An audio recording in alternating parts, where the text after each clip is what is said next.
morning, Bucknutters. Welcome to the Bucknuts Morning 5 here on Monday, February 27th, 2017. I am Dave Biddle, and I'm very happy to be joined by Patrick Murphy. Patrick, I want to take a look at the biggest concerns for Ohio State on both sides of the ball entering the 2017 season. Let's start with offense. What do you see as the biggest concern offensively for the Buckeyes? I think it's got to be the offensive line. Obviously that was a big concern last year as the year progressed.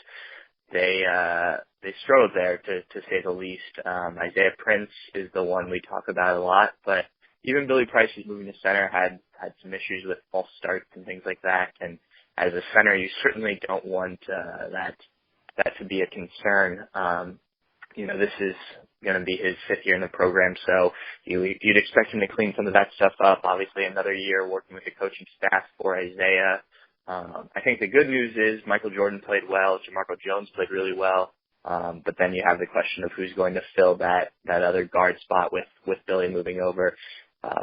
While the passing game was the most talked about thing, I think it all kind of contributed it all started, I guess, up front. And, it's going to be tough to fix that if the offensive line isn't drastically improved from what we saw a year ago.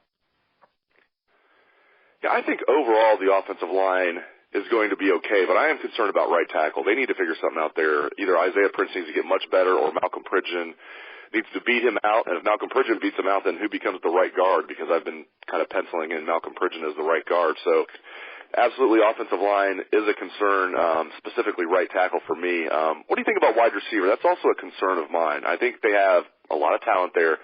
Ben Victor looks like the most talented of that group, but he's still so young, only entering his sophomore year. Is wide receiver a concern of yours? Yeah, I think it has to be just because of what we saw last year. There's been questions about whether or not the development that is needed is occurring, just because you see guys not produce maybe as they should here. Even a guy like Michael Thomas, while he had a really good year at Ohio State a few years ago, goes on to the NFL and all of a sudden is a superstar beyond what he was here. And maybe it has to do with the system he's in and things like that with the New Orleans Saints, but it does question a little bit the development of some of these guys here. But I do think that all in all, if you look at the receivers that have come out of Ohio State, they've done a pretty good job. And I think Zach Smith will continue to do that. And they, like you said, they have talent. Ben Victor, Austin Mack, even the young guys coming in. I'm really excited about this class. So I think it'll be okay. I think that it's easier for wide receivers to come in and contribute earlier in their career with an offensive line, which is why I went to that first. And we've also seen a little bit more of that, in the bowl game when Michael Jordan went down, Demetrius Knox came in, and it wasn't reassuring. So the play we've seen from Ben Victor makes me think that the future is a little bit brighter, at least, from what we've seen in game time at offense or at wide receiver than it is offensive line. But I do think that's certainly a question mark, and hopefully something we'll get a little more answers or some more answers to, I guess, as we watch them a little bit here in the spring. All right, now to the defense. What is your biggest concern as you analyze the 2017 Silver Bullets? I think it has to be the secondary, just because of what they're losing. And they did, the same thing last year with three guys going to the NFL, and Gary Conley being the one guy returning. They replaced them really well this past year, and you'd hope they are able to do the exact same thing this upcoming year. It's not always as easy. There's not always a Marshawn Lattimore, a Malik Hooker waiting in the wings, but this is Ohio State. They recruit well, and there's definitely talent there. It's going to be interesting to see who plays where, how they do in stepping in, and then, what freshmen, especially these guys enrolled early, step in and look like contributors right away. Maybe not necessarily starters, but guys that, we've seen them rotate quite a bit there, especially the cornerback spot. So, can some of these young guys really come in and contribute? But like in Eric Smith, for instance, he's a guy who's been in the program for a long time, dealt with injuries. I think a lot of fans have kind of forgotten about him just because he hasn't been able to contribute. He's not the kind of hyped up name right now, but can he come in and take over that safety spot that Malik Hooker left and finally, live up to what he was a few years ago when he enrolled at Ohio State? or is it going to have to fall on, Jordan Fuller, potentially one of the freshmen, Sean Wade, something like that. So, I'm very interested to see how that plays out, and, spring will be a preview, but I don't think that's something that's going to be solved until we get much closer to the kickoff for fall. What about middle linebacker? I know our colleague Alex Gleitman had a very interesting VIP nugget that Chris Worley, right now the plan is very early that Chris Worley, they're going to try him in the middle perhaps in the spring, get the three best linebackers on the field with Worley in the middle, Jerome Baker, of course, at one of the outside spots, and then Dante Booker, regaining a position on one of the outside spots as well. But what about finding a middle linebacker? I just feel like you can't have a good defense if you have a weakness at middle linebacker. Do you think it'll be Worley? Is that a concern of yours? Just talk about the middle linebacker spot. Sure. I thought that was interesting, the decision to try Chris there. Obviously, he's an experienced guy, been in the program for a long time, but we heard so much about how he was a Darren Lee clone type of thing. Obviously, he's not like for like, but that he could step in and do all the same things that Darren Lee could while Darren was here. And then, the decision to move him inside, well, I think it could work for sure. I think he can make the calls and do all the stuff that you expect from a middle linebacker. Does it show that maybe they weren't as happy with him out there as maybe they like, and the chance to move Jerome out there after seeing what he did on the other side last year can do that. But I do think that the middle linebacker will be okay, whether it's him, Dante Booker is a guy who's been in the program for a long time too. Obviously, he didn't get to play much last year after getting hurt in the first game, but if he goes in there, which is what I think a lot of people thought initially, he should be a guy that can step in and play pretty quickly just because of his experience backing up a Joshua Perry and be involved in the program. So I think there's experienced guys there. We've also seen how quickly, smart young freshmen can play with what what Raekwon did his freshman year. And by the end he was out snapping the starter there, which, for a freshman is a pretty big deal. So, young guys can come in and play that position too. I think Justin Hilliard's a name that people have mentioned. There is talent there. I think the leadership thing is going to be a big factor because, that's the quarterback of the defense, and you can't have, your defense running properly without someone to run it. I think it's a good thing that Baron Browning's in early because I know that they are going to take a look at him there. So he'll get a shot. But there are certainly plenty of options. As you said, I think that it is a concern.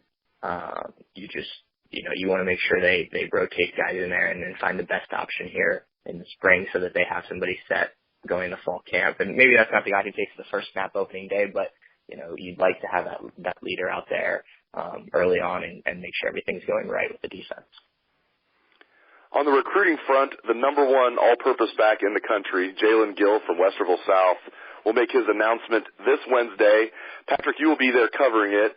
Gill has been playing varsity football at Westerville South since he was in 8th grade. I mean, this kid is the definition of a football prodigy. And the good news for the Buckeyes is it absolutely sounds like he will be a Buckeye. That will be a huge get for Ohio State. Just your thoughts on Jaelen Gill's announcement this Wednesday. Yeah, pretty excited to go and cover that. He's a guy who's been around the program, obviously coming from Westerville South. He's, right in the shadow of Ohio Stadium, as they say. I think that, while I don't want to say for sure that he's going to be a Buckeye, all signs point to that. You look at his crystal ball predictions, it's 100% in favor of Ohio State. I think that most people have talked to him have gotten kind of that sense.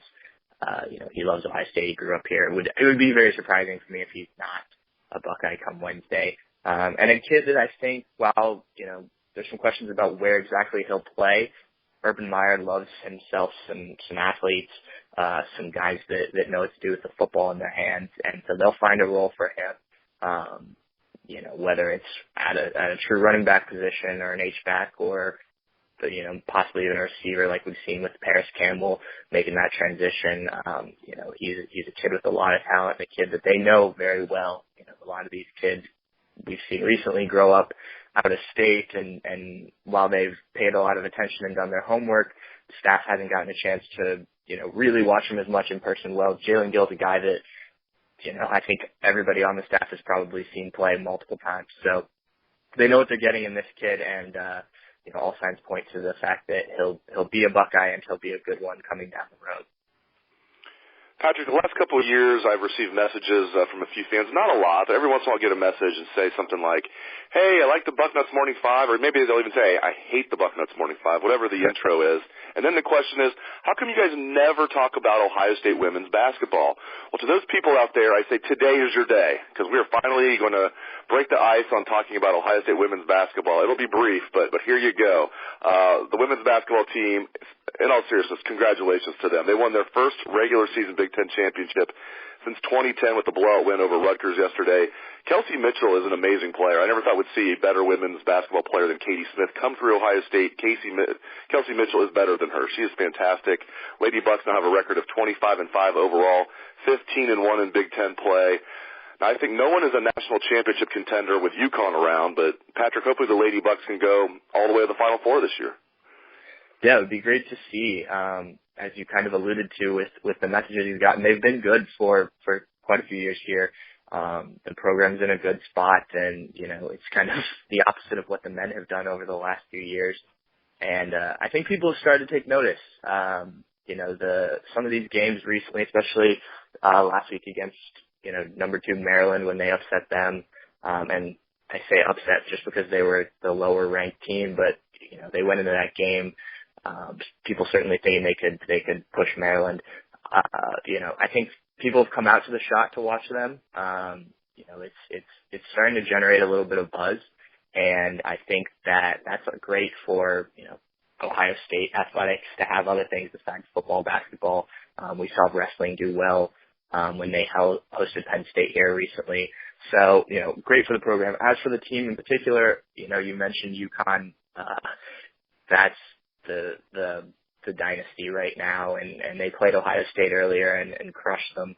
Won by almost 20 points, so I guess that's crushing them. But they just beat Ohio State, as I mentioned, just beat Maryland, who played UConn to a pretty good game fairly recently. So women's basketball is generally pretty easy to predict because when you get to the tournament, usually you can take the higher seed, but that's not always the case. There just don't seem to be nearly as many upsets as the men. So, it's the momentum Ohio State has going in right now. They've put together a nice little streak. Hopefully they can keep that up with the number 1 seed in the women's tournament. I think it'll be fun to watch. As you mentioned, Kelsey Mitchell is one of the best to do it at Ohio State, men's or women's. And they've got some other people too. Shayla Cooper just scored her 1,000th point yesterday, which is something Jayshawn Tate accomplished earlier this year on the men's side. They're fun. I think that women's basketball is a different sport than men's, just the way they play it, the size and things like that. But it's a fun brand of basketball, and the Buckeyes are really good at it. A well-coached team and things like that. So if you haven't checked them out yet, I recommend doing it during the tournament and as they make their run in the NCAAs, because everybody loves a winner, and this could be a team that makes a deep push. Great stuff as always from Patrick Murphy. Thank you very much, Patrick, and thank you to all the listeners out there for tuning into the show. I appreciate it, and I hope you have a great day. Let's hear some Buckeye swag, best damn band in the land.